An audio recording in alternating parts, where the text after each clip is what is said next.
তাহলে এই নরপিচাস, তুই আমার সন্তানদের বুকে কেন গুলি করলি? আবু সাইদের হাতে কোনো অস্ত্র নেই, ওর হাতে কোনো লাঠি নেই, ও একটা মেধাবী ছাত্র, ওর কোনো সন্ত্রাসীর কোনো তালিকা ওর নামে নেই। সেখানে ঠান্ডা মাথায় ওর বুকের ভিতরে একটা নয় কয়েকটা গুলি করে পাখির মতো লুকিয়ে ফেলে হয়েছে। আর সেটা আমরা বসে বসে দেখব, আর সেটা আমরা সহ্য করব? এটা হতে পারে না, হতে দেওয়া যায় না। এর প্রতিবাদে রাস্তায় নামতে হবে। খুনিদের বিচার বাংলার জমিনে করতেই হবে।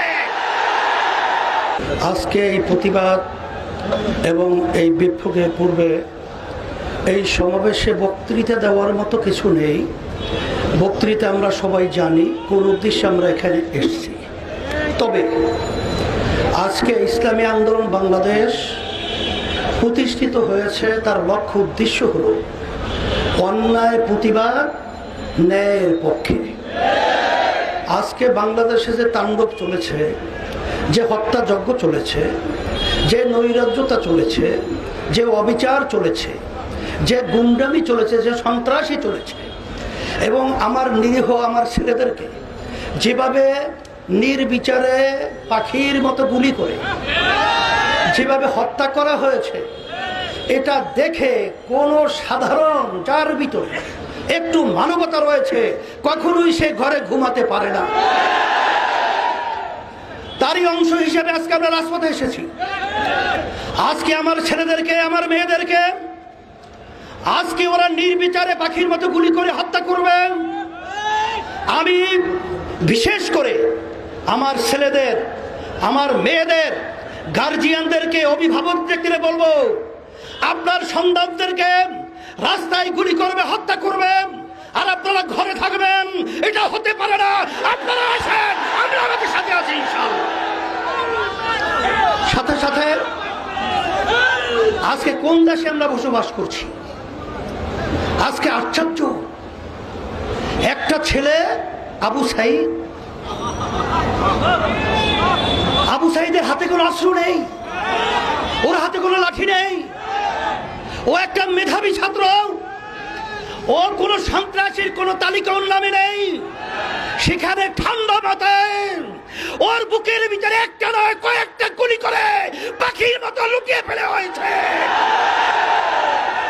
আর সেটা আমরা বসে বসে দেখব, আর সেটা আমরা সহ্য করব? এটা হতে পারে না, হতে দেওয়া যায় না। এর প্রতিবাদে রাস্তায় নামতে হবে। খুনিদের বিচার বাংলার জমিনে করতেই হবে। শুধু তাই নয়, আজকে আওয়ামী লীগ স্বঘোষিত প্রধানমন্ত্রী, কারণ বাংলাদেশের জনগণের ভোটে তো সে প্রধানমন্ত্রী হয় নাই। আর এই সরকার তো বাংলাদেশের জনগণের ভোটে সরকার নির্বাচিত হয় নাই। আজকে তার থেকে সুন্দর মায়া কান্নার শব্দ শোনা যায়। কিন্তু আপনি এবং আপনার সেক্রেটারি জেনারেল দলীয়, তাদের বক্তব্যের কারণে আজকে এই হত্যাযজ্ঞ বাংলাদেশে ঘটেছে। আপনারাই আপনাদের সন্ত্রাসের দিকে উচকিয়ে দিয়ে আমার নিরীহ ছাত্রদের উপরে, ছাত্রীদের উপরে গুলি করে, রান্না চালিয়ে, তাণ্ডব চালিয়ে বাংলার ইতিহাসকে কলঙ্কিত করেছে।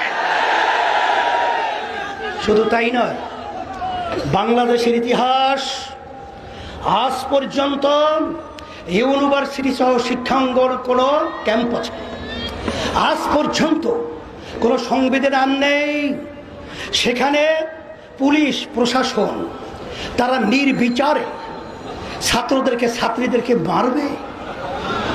বাংলাদেশ এখন বাংলাদেশ নেই, এদেশটা এখন সন্ত্রাসীদের দেশ হয়ে গেছে। এখন আমরা দেশের ভিতরে বসবাস করার মতো উপযোগী কোন রাষ্ট্র বলতে দেশে নেই।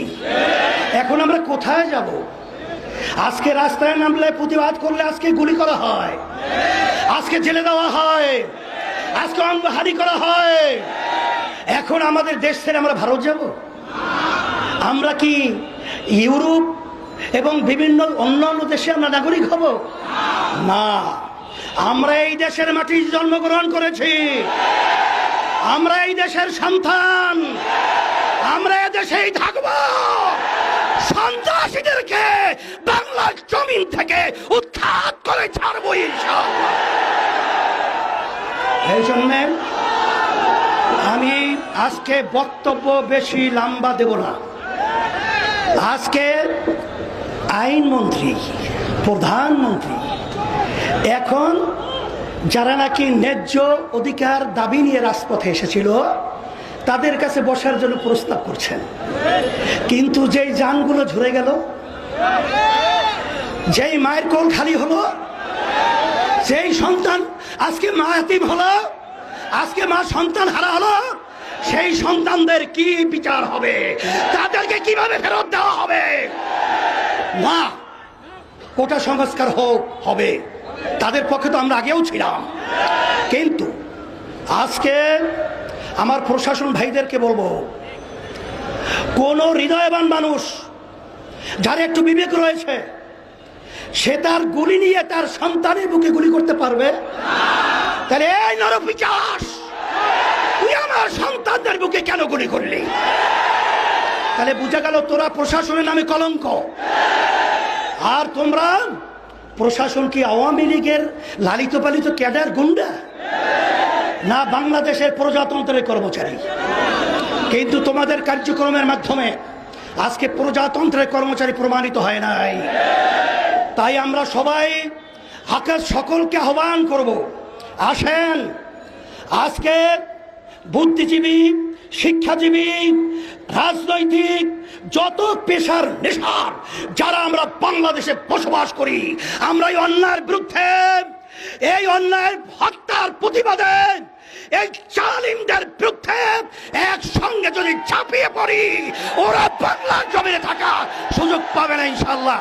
এই আহ্বান আমি সকলকে করছি, আসেন। আর বসে থাকলে আমাদের পায়ের নিচে মাটি থাকবে না, এদেশে আমাদের জানমাল ইজ্জতের নিরাপত্তা থাকবে না, আমাদের স্বাধীনতা থাকবে না। তাই আমাদের স্বাধীন দেশে আমাদের স্বাধীনতা নিশ্চয়তা করার জন্যই রাজপথে নামার জন্য সকলকে আহ্বান জানাচ্ছি। সাথে সাথে আগামী দিন আলহামদুলিল্লাহ আজকে সারা দেশে আমাদের জেলা মহানগরে এর প্রতিবাদ বিক্ষোভ হচ্ছে। আগামী দিন জুমার পরে যারা নাকি আজকে ন্যায়ের পক্ষে জীবন দিয়েছে, অন্যায়ভাবে যাদেরকে হত্যা করা হয়েছে, তাদের রুহের মাগফিরাতের জন্য দোয়া হবে এবং সাথে সাথে সকলকে নিয়ে বিক্ষোভ প্রতিবাদ মিছিল হবে। এবং আগামী দিন জুমার সমাবেশ হবে এখানে, আল্লাহ কবুল করে বিকালে। এর প্রতিবাদে আমি সকলকে আহ্বান জানিয়ে সকল কাছে দোয়া চেয়ে দোয়া করে আলোচনা শেষ করছি। আল্লাহ